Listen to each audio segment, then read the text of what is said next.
मी बोरकर गुरुजी, विश्वज्योतिषाचार्य,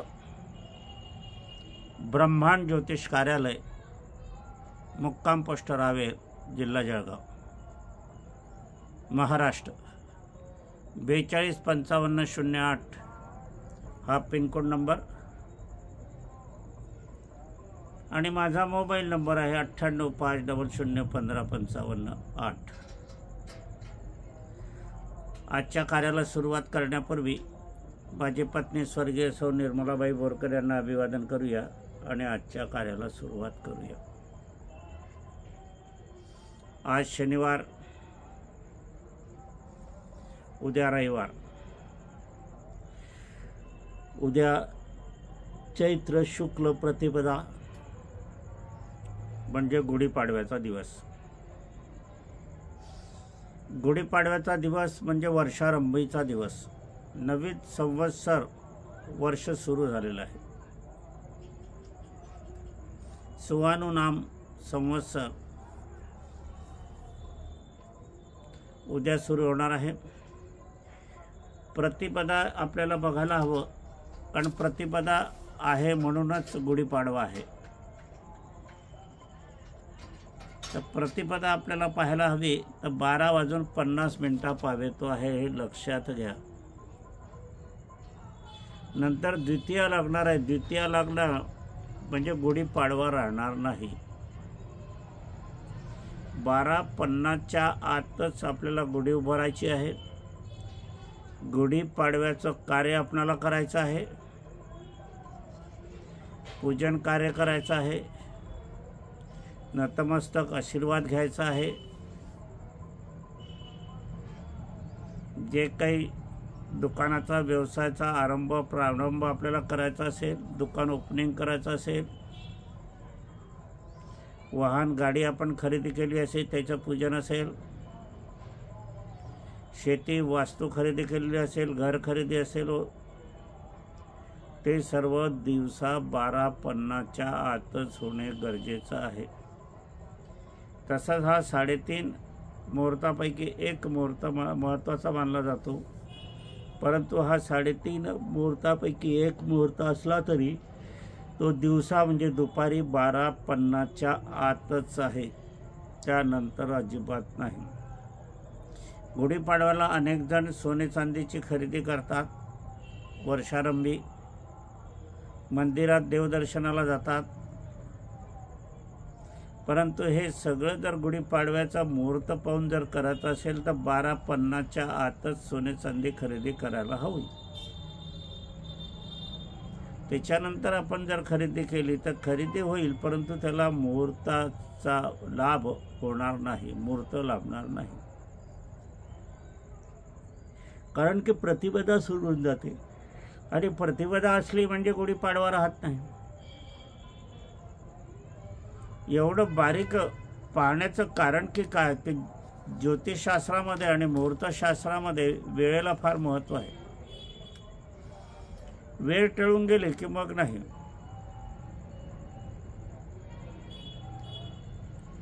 अमावस्या किती पावतर आहे हे बघायचं, नंतर नाही आहे म्हणजे शुभ आहे, अगोदर शुभ आहे। शुभाशुभाचं गणित करत असताना वेळेला महत्त्व फार आहे। आणि प्रतिपदा 12:50 पावेतो आहे। 30 मार्च 2025 वार रविवार, रेवती नक्षत्र आहे 16:35 पावतर आणि मग नंतर अश्विनी लागणार आहे।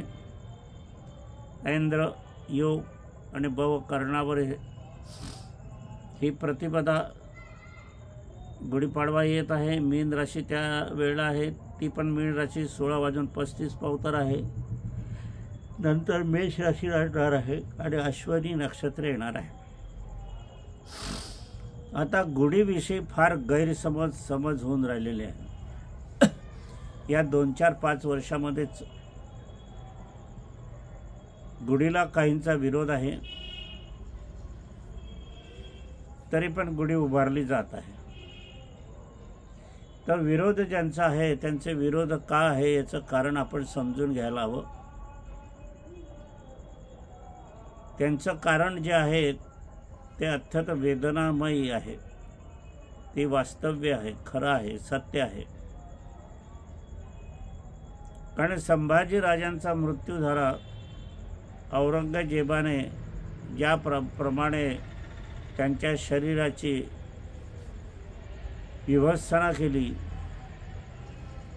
त्याच्यानंतर तथाकथित लोकांना आनंद झाला, जल्लोषोष केला. त्या पित्यर्थ ज्या काड्या उधळल्या गेल्या,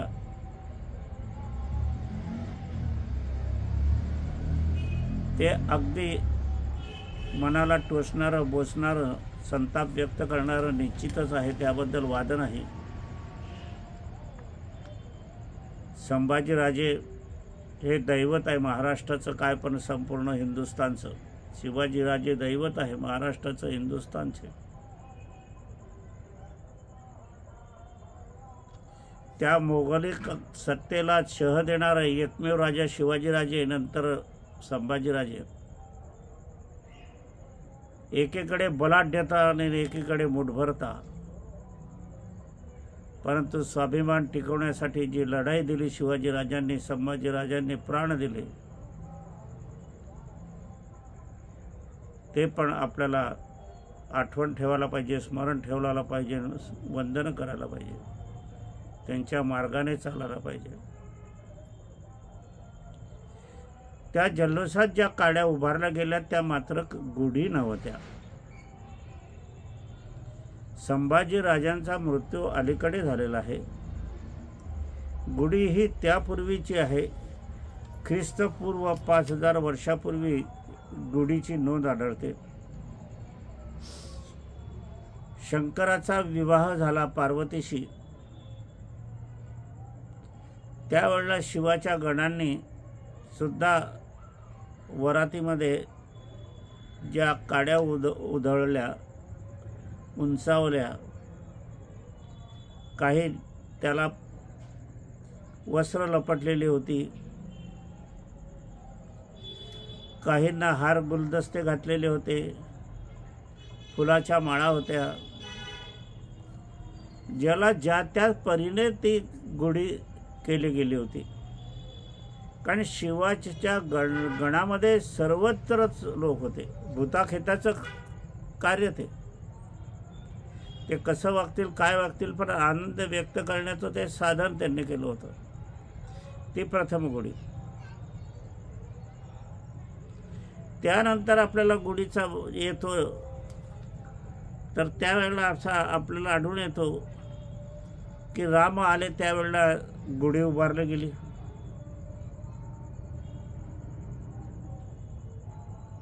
असा उल्लेख असत असताना मात्र गुढीची उत्पत्ती कुठे झाली हा शोधण्याचा प्रयत्न केला. जर ही गुढी द्रविडांची आहे, आर्यांची नाही. कारण द्रविड संस्कृतीमध्ये आपल्याला बघायला मिळते की ते प्रत्यक्ष निसर्गाची पूजा करतात.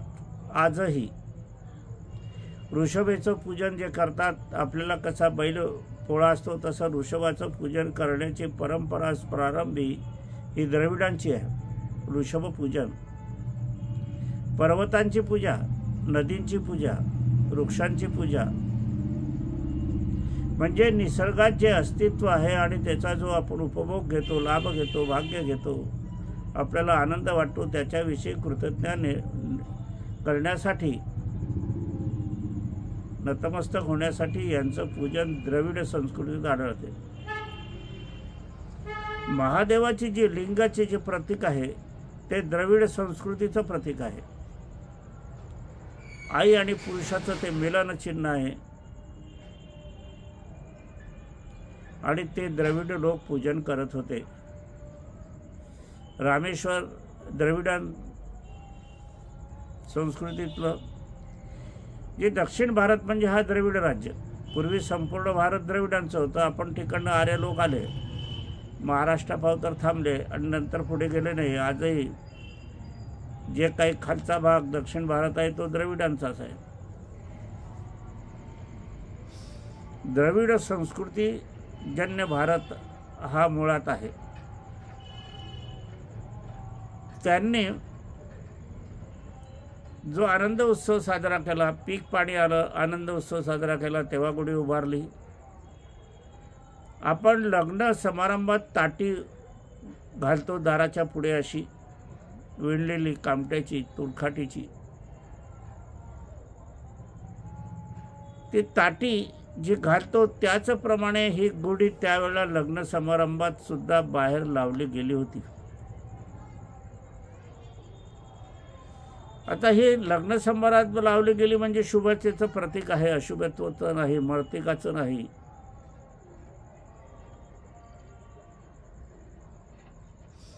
आता माझा पुतणे आहे लहान, शशांक बोरकर, त्याने मला विचारलं, बाबा काका हा बांबू त्याच्यामध्ये लावता तो अशुभ आहे, हा प्रेतासाठी वापरला जातो, मग याच्यात का वापरतात? त्याच्या बुद्धीने तो प्रश्न बरोबर होतात. अनेकांच्या बुद्धीने हाच प्रश्न निर्माण होईल. काही तथाकथित लोक सांगतात ते अगरबत्तीमध्ये जर बांबूची काडी असली तर ती वापरू नये, कारण ते प्रेत दहनासाठी असते. परंतु गुढीसाठी जी काठी वापरतात ती वेताची वापरतात, बांबूची नाही. बांबू जाड असतो, वेत बारीक असतो. तांब्यामध्ये जाईल असाच वेताची काडी वापरली जाते. वेत हा निसर्गतः आहे, बांबू वेगळा आणि वेत वेगळा. वेत हा नरम असतो पण तो न तुटणारा असतो, असं वागतो.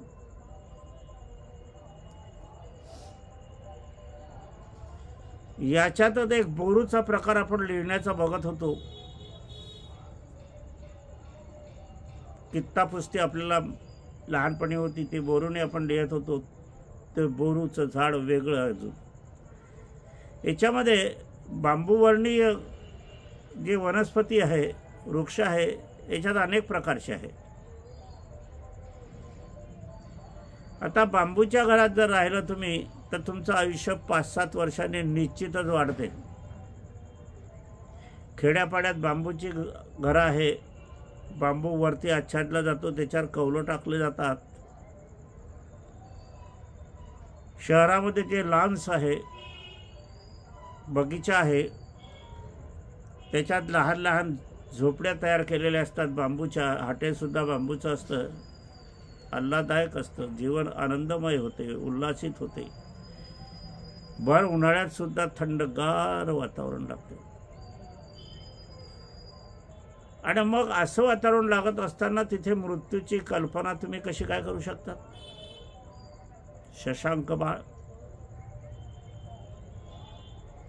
प्रेताला बांबू का वापरला जातो? तर पूर्वी प्रेताला बांबू वापरलाच जात नव्हता, जमिनीवरच प्रेत दहन केलं जात होतं. कालांतराने वस्ती झाली, प्रेत उचलून कसं नेता येईल ही समस्या निर्माण झाली, म्हणून बांबूचा उपयोग सुरू झाला. मूलतः बांबू नाही.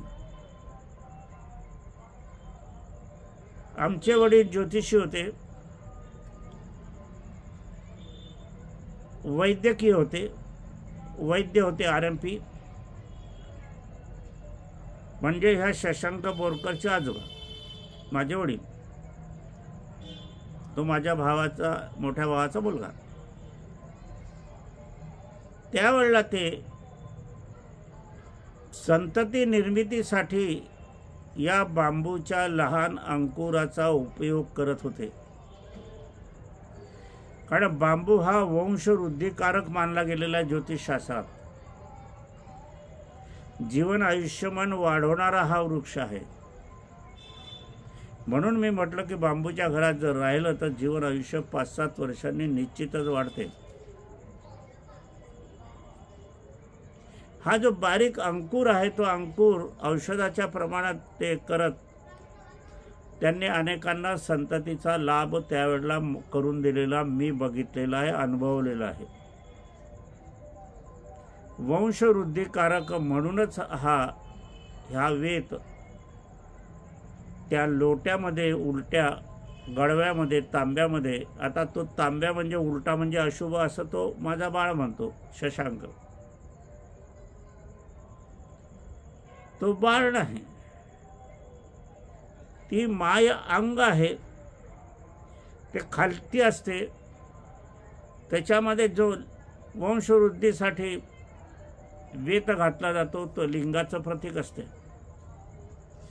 आई वडिलांचं मिलनाचं वंशवृद्धीचं कार्य करणारा हा प्रयोग प्रतिकात्मक द्रविड संस्कृतीत होता.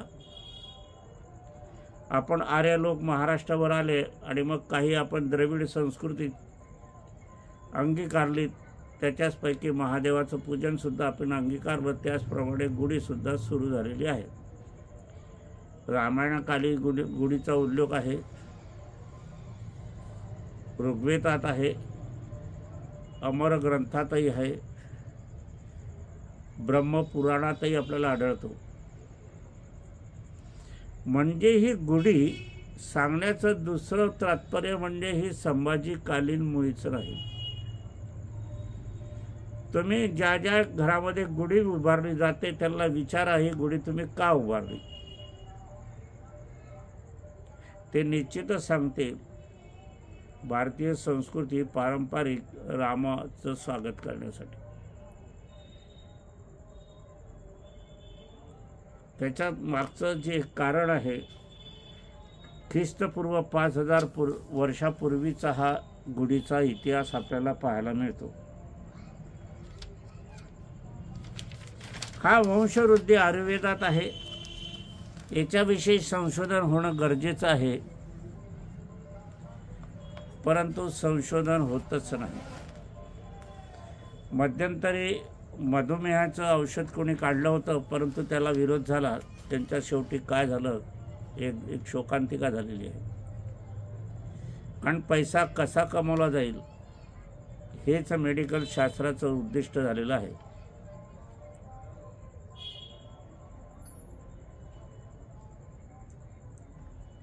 लांबवणं, तुम्हाला जो कागद दिला जातो मेडिकलचा त्याच्यामध्ये एकच औषधी ही प्रमुख असते आणि ती कमी किमतीची असते.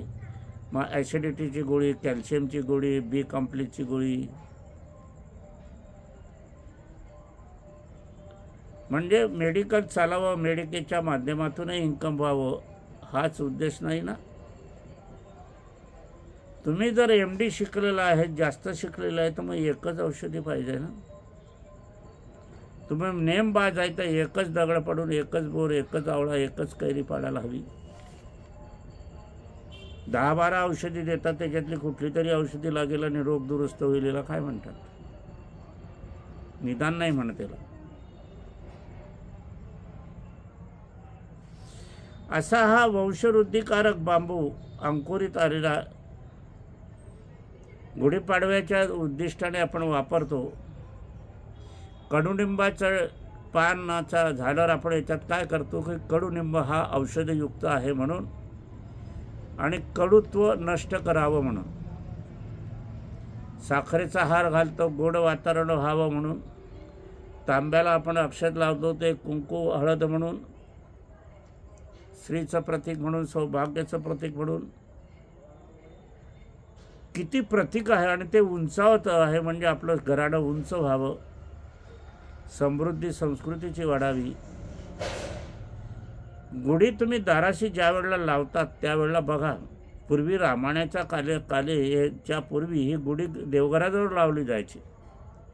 रामायणाच्या कालापासून ही गुढी घराच्या बाहेर आली. पण घराच्या बाहेर लावलेली गुढी तुम्ही बघा रस्त्यानं जाताना. काल तुम्ही जात होते ना, आज गुढीपाडव्याच्या दिवशी जाल त्यावेळेला तुमच्या मनामध्ये काय भावना होता तयार बघा, अनुभवा. कालचं जाणं आणि आजचं जाणं किती फरक आहे. आणि म्हणूनच हे भारतीय संस्कृतीचं एक अमोल असं वैशिष्ट्य आहे. ते कुठल्या संस्कृतीत आपल्याला दिसत नाही. आणि सृष्टीचा प्रारंभ हा ब्रह्मदेवाने केलेला आहे. हा ब्रह्मदेवाने केलेला असल्या कारणाने आपल्याला अमरकोशातील वचन सर्व तू विरिस्तस्तु स्मृतः संवत्सरो बुधे हे वचन कालगणनेचं आहे. आता मत्स्य अवतार पहिला झाला आणि तो पाण्यात झाला, म्हणून पाण्याचं महत्त्व हिंदू संस्कृतीत आहे. केशवाय नमः, माधवाय नमः, विष्णुय नमः आपण आचमन घेतो. पूजेच्या आरंभीची ही कृती मत्स्य अवतार हा सत्य आहे याच्यातूनच आपल्याला दिसून येते. आता हा असा असताना ज्योतिषशास्त्राचा उल्लेख या ठिकाणी अवश्य करावा असा वाटतो. कलियुगातील विज्ञान आणि प्राचीन युगातील ज्योतिषशास्त्र किती पुढे आहे हे लक्षात घ्यायला पाहिजे, अभिमान बाळगायला पाहिजे. अलीकडचं विज्ञान युगामध्ये व्यभिचार, अत्याचार, बलात्कार, भ्रष्टाचार, खोटं बोलणे, अपमान करणे, मृत्यूच्या प्रमाणात वाढ हे कलियुगाची देणगी आहे. पूर्वीच्या युगाची, सतयुगाची, त्रेतायुगाची, मत्स्य अवताराची नाही. म्हणूनच ज्योतिषशास्त्र जे मानत नाहीत त्यांनी मात्र या ठिकाणी लक्षात घ्यायला हवं की सुप्रीम कोर्टाने सुद्धा ज्योतिषशास्त्राला मान्यता दिलेली आहे.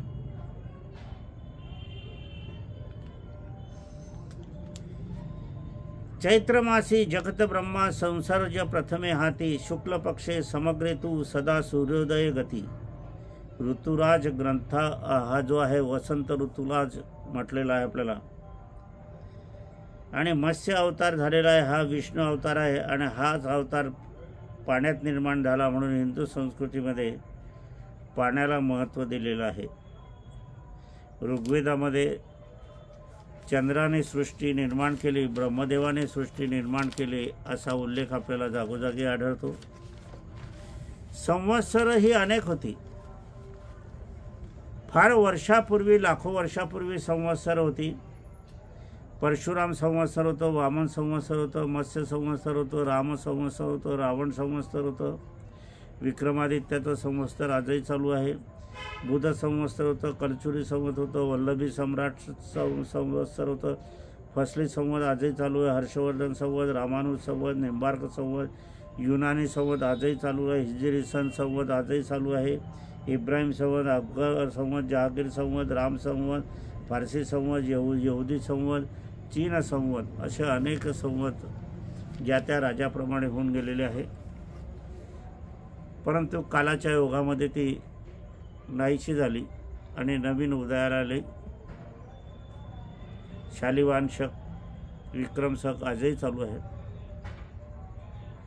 शक आहे जे झाले म्हणजे नवीन सृष्टीचा अवतार हा झाला. आता सृष्टीचा अवतार झाला तो कोणी केला तर ब्रह्मदेवाने. आता ब्रह्मदेव कोण आहे तर पित्याची भूमिका आहे. विष्णूची पालनकर्त्याची भूमिका आहे, शंकराची पण पालनकर्त्याची भूमिका असताना संहाराची भूमिका आहे. दोन आहे शंकराच्या भूमिका. आता आपल्याकडे शंकराची मूर्तीचा प्रघात आहे आर्य संस्कृतीत.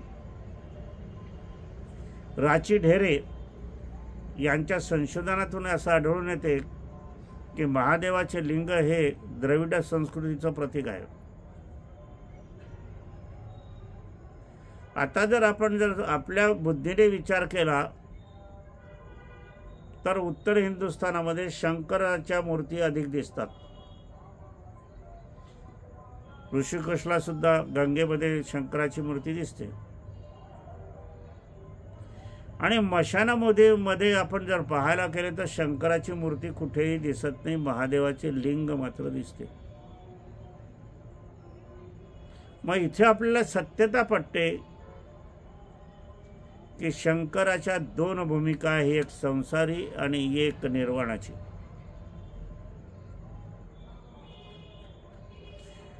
उज्जैनचा महाकालेश्वर काळ म्हणजे हा मशानभूमीतील महादेव. रावेर तामसवाडीचे ओंकारेश्वर लहान तेथील महादेव पण तोच.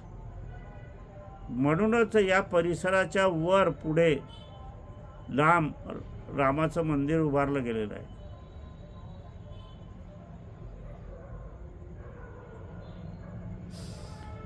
म्हणूनच स्मशानभूमीमध्ये जे महादेवाचं मंदिर आहे त्या मंदिराची साफसफाई झाली पाहिजे, नतमस्तक झालं पाहिजे.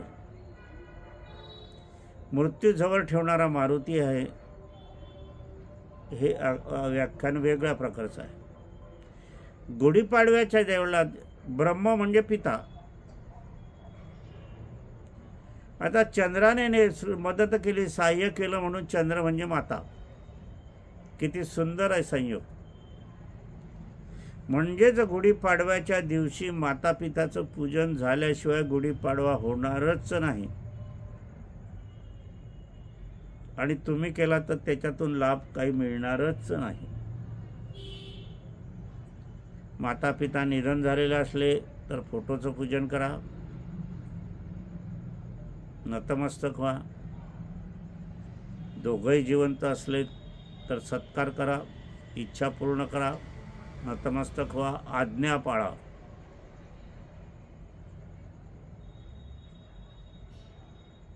याच्यातलं एखादं आई निर्वाण झाली, वडील निर्वाण झाले तर जिवंत आहे, पहिले निधन झालेल्यांचं सत्कार, फोटोचं पूजन आणि जीवित असलेल्यांचं पूजन.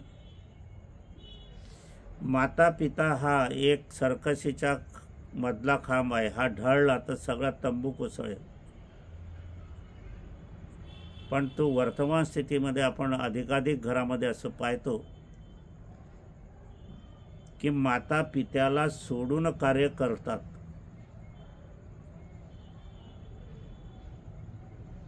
मी आज थोडा लांबवर गेलो होतो. माझ्या पत्नीचं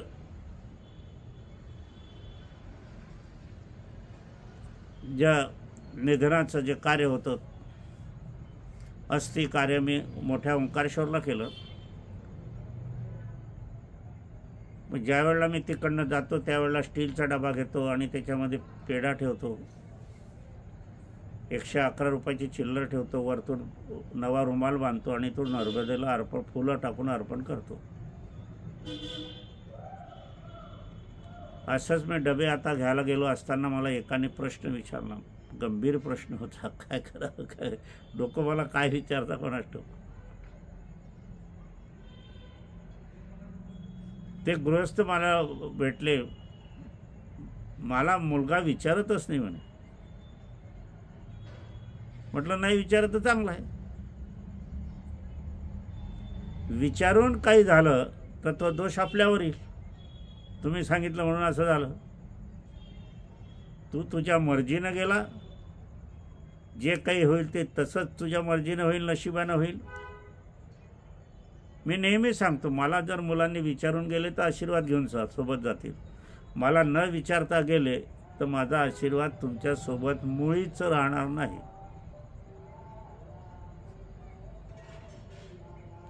कारण आशीर्वाद हा फुकाचा नसतो, तो मिळवावा लागतो. माझा लहान मुलगा विक्रम, त्याच्या वाढदिवसाला त्याने मला चरण स्पर्श करून नमस्कार केला माझ्या कार्यालयात. 2 स्त्रियांनी ते बघितले, अजूनही त्या स्त्रिया आहेत. त्या 2 स्त्रियांनी संपूर्ण ज्यांना भेटल्या त्या म्हणे गुरुजींचा मुलगा चरण स्पर्श करून नमस्कार केला म्हणे त्यांनी. अनेक स्त्रियांनी मला बोलल्या, पहा काय परिणाम झाला गावभर. आपण जे कृती करतो ना त्याचे परिणाम होतात. माझा आशीर्वाद तर विक्रमने मिळवलाच. 5-50 स्त्रियांचं जे कौतुक होतं तो पण आशीर्वाद त्याने एकाच नमस्कारात मिळवला.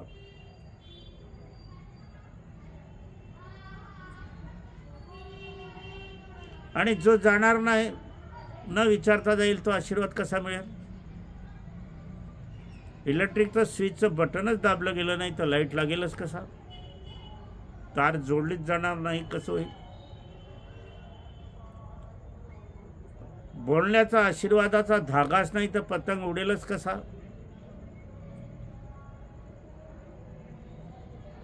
अनेक प्रश्न याच्यात आहे. सुगंध पसरेलच कसा. आई वडील हे सुगंधादी आहे, द्रव्य आहे.